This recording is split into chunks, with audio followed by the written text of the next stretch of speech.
गड्ढा मुक्त नहीं है श्रीमन। और उसका एक कारण कि जिस क्षमता पे ग्रामीण सड़कें बनाई जाती हैं, कभी हुआ करता था कि ट्रक जो है उसमें 6 चक्के हुआ करते थे।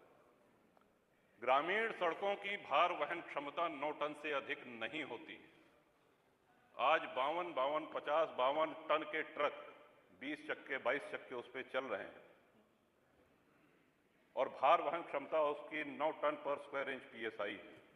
तो सड़कें तो टूटेंगी, लेकिन बिजली के साथ साथ विजिलेंस का प्रकोप बहुत ज्यादा हो गया है।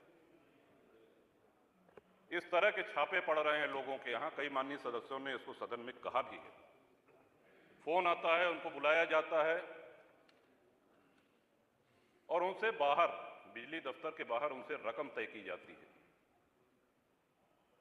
उनसे पैसा लिया जाता है, उनसे वसूली की जाती है। समस्या जहां की तहां है। मैं समझता हूं कि इस पे भी माननीय बिजली मंत्री हैं यहां पे उपस्थित, आपके माध्यम से मैं चाहूंगा कि वर्ष में अपरिहार्य स्थितियों को छोड़ करके 90 दिन सदन का संचालन आवश्यक है। लेकिन दुख इस बात का है, चाहे जो दल सत्ता में रहे, जब इसकी चर्चा होती तो बहस इस पे होने लगती है कि साहब आपके समय में 19 दिन चला था, मैंने 20 दिन चलाया, या आपके समय में 20 दिन चला तो मैंने 21 दिन चलाया। महामहिम श्री राज्यपाल के अभिभाषण पे आपने बोलने का अवसर दिया, इसके लिए आपका आभार व्यक्त करते हैं। और अपने वक्तव्य में हमारा ये प्रयास रहेगा कि बहुत संक्षेप में बातें रखें। जो माननीय सदस्यों ने अभी तक इस सदन में कहा है उनकी बात कम से कम दोहराई जाए और ऐसे विषय रखे जाएं जिससे जो लोग हम लोगों को निर्वाचित करके भेजते हैं, उस हर जाति वर्ग अगड़े पिछड़े हर समूह से जुड़ी हुई उनके हित की बातें। और यही जनसत्ता दल का सिद्धांत भी है, इसी पे हम लोग निर्वाचित होकर के आए हैं। श्रीमान, विद्यालय के दिनों में हिंदी भाषा, जब हमारे हिंदी के शिक्षक हम लोगों को पढ़ाते थे तो अलंकारों की चर्चा होती थी। उसमें एक अलंकार है अतिशयोक्ति अलंकार, हम सभी लोगों ने पढ़ा होगा। तो जब भी बजट पे चर्चा होती है या महामहिम श्री राज्यपाल के अभिभाषण पे चर्चा होती है, तो मैं समझता हूं कि इस अलंकार का प्रयोग सत्ता पक्ष और विपक्ष दोनों भरपूर करते हैं। और मैं ये कहना चाहता हूं कि सरकारें न इतनी अच्छी होती हैं जितना सत्ता पक्ष कहता है, और सरकारें न इतनी बुरी होती हैं जितना विपक्ष बताता है। और हम यहां जो भी बोलते हैं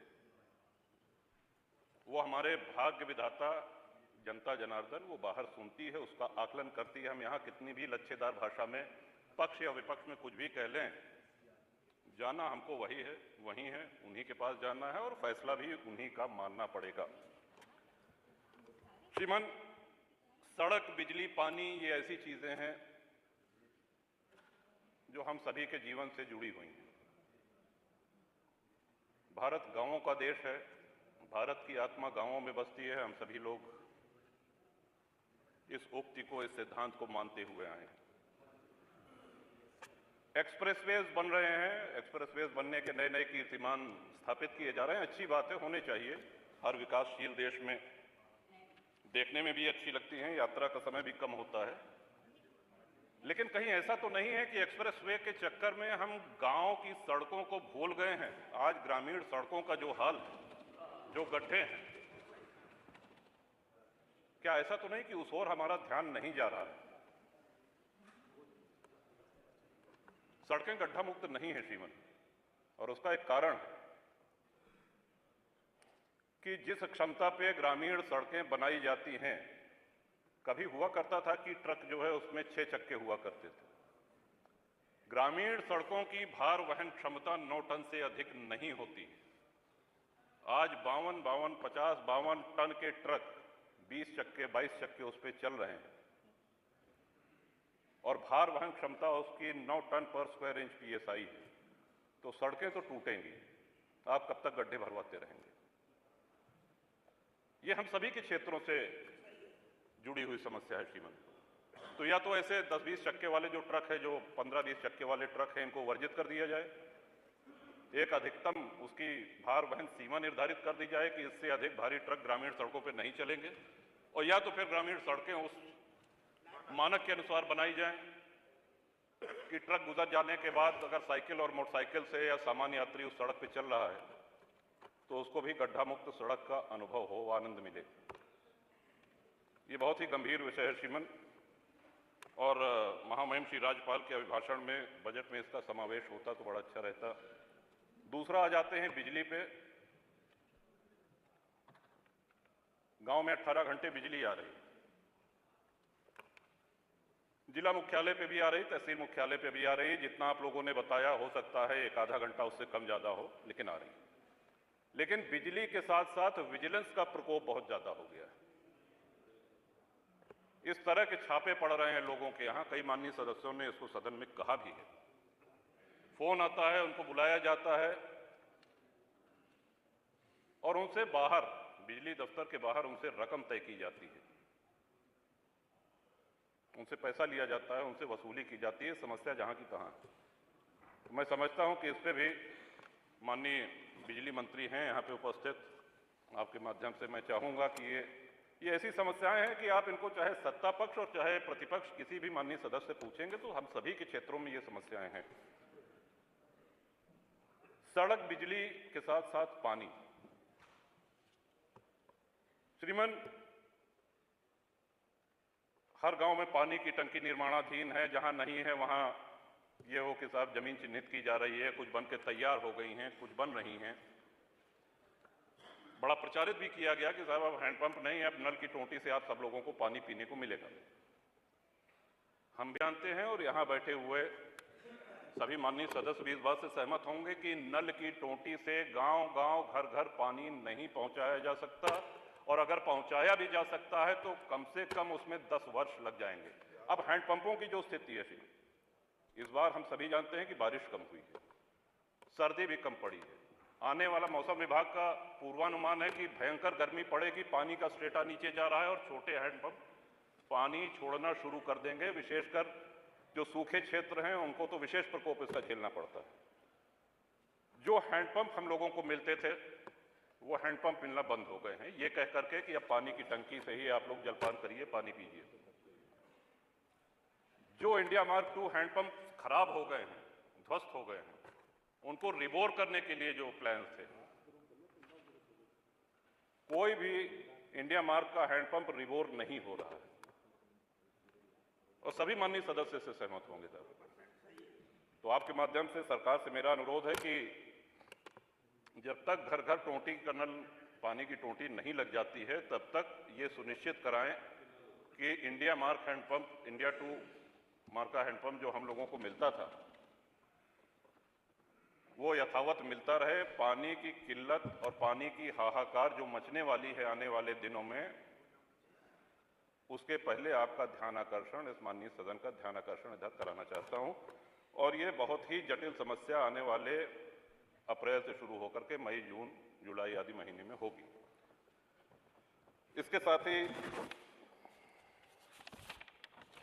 श्रीमंत सदन का चलना, ये भी एक बड़ा महत्वपूर्ण विषय है, और ये हमारा बहुत बड़ा सौभाग्य है कि 30 वर्ष इस सदन में हो गए हैं और बहुत से महानुभावों के साथ काम करने का, उनके साथ यहाँ बैठने का अवसर मिला है। और हमसे भी बहुत वरिष्ठ यहाँ पे सदस्य जिनसे मैं सीखता हूँ, आदरणीय खन्ना जी हैं, आदरणीय अवधेश जी हैं, रमापति शास्त्री जी हैं, माता प्रसाद पांडे जी हैं, तमाम ऐसे सदस्य। लेकिन क्या आपको ऐसा नहीं लगता कि भाषण का जो स्तर था उसमें बहुत गिरावट आई है? और उसका कारण ये है कि जब हाउस नहीं चलेगा, सदन नहीं चलेगा, तो नए माननीय सदस्यों को बोलने का अभ्यास नहीं रह जाएगा। जब भी ये बात आती है कि साहब सदन चलना चाहिए, क्योंकि ये स्पष्ट लिखा गया है कि, और चर्चा यहीं पे हो हल्ला होकर के समाप्त हो जाती है।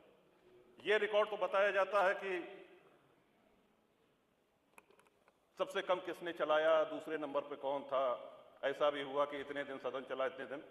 क्या कभी हमने ये जानने का प्रयास किया कि जब हमारा देश आजाद हुआ था तो कितने दिन सदन चला था, या जब से ये सदन चलना शुरू हुआ है, एक वर्ष में अधिक से अधिक सबसे ज्यादा किस वर्ष चला है, और क्यों ना उस रिकॉर्ड को हम लोग तोड़ें। सदन से बचना क्या चाहिए? सदन के माध्यम से ही तो हम लोग अपनी बात कहते हैं, सदन के माध्यम से ही जन समस्याओं का निराकरण होता है, उनका निवारण होता है, लोकतंत्र मजबूत होता है। ये लोकतंत्र की आत्मा है। आत्मा को जितना मजबूत करेंगे उतना हम सभी लोग पुष्पित पल्लवित होंगे इस लोकतंत्र में।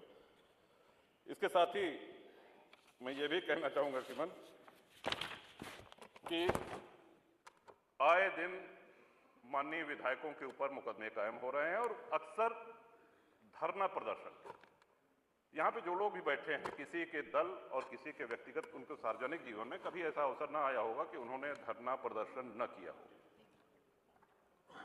और जब तक लोकतंत्र रहेगा तब तक ये होता रहेगा। तोड़ फोड़ की उससे हम सहमत नहीं हैं, हम हिंसा से भी सहमत नहीं हैं, लेकिन बहुत से ऐसे माननीय विधायक हैं जिनके ऊपर धरना प्रदर्शन, शांतिपूर्ण धरना प्रदर्शन के कारण मुकदमे कायम हुए हैं और आज भी हैं। उनको एमपी एमएलए कोर्ट जाना पड़ रहा है। कई बार ऐसा भी हुआ कि धरना प्रदर्शन में दूसरे अराजक तत्व आकर के हिंसा फैला देते हैं और झेलना विधायक जी को पड़ता है। एक अलग से अदालत गठित है, वहां जाना पड़ता है, वहां पे उनकी पेशी होती है और पूरा मुकदमा झेलना पड़ता है। तो ये तलवार जो लटकी रहती है माननीय विधायकों के ऊपर कि कब अदालत सजा कर दे। अभी कल भी एक माननीय सदस्य को न्यायालय ने दंड दिया, सौभाग्य से 2 वर्ष से कम अवधि की। तो सभी जनप्रतिनिधियों को प्रतिरोध कौन करेगा, आवाज कौन उठाएगा? अगर धरना प्रदर्शन के इतने गंभीर परिणाम आने लगेंगे तब तो विधायक और सांसद भागने लगेंगे धरना प्रदर्शन से। जनता की लड़ाई कौन लड़ेगा? ये गंभीर विषय मैं चाहता हूं कि इसको पूरी गंभीरता से ये सरकार ले और अनावश्यक मुकदमे, फिर मैं अपनी बात दोहरा रहा हूं कि हिंसा और उपद्रव का मैं समर्थन नहीं कर रहा हूं, लेकिन शांतिपूर्ण अगर धरना प्रदर्शन हुआ है तो उसके लिए हमको अदालत के कटघरे में न खड़ा होना पड़े। जनता की लड़ाई लड़ने के लिए हमको मुकदमे न झेलने पड़े। श्रीमान, एक सुझाव और देना चाहता हूं जो प्रदेश सरकार के हाथ में तो नहीं है, लेकिन अगर आप संस्तुति कर देंगे तो प्रदेशवासियों का बहुत भला हो जाएगा।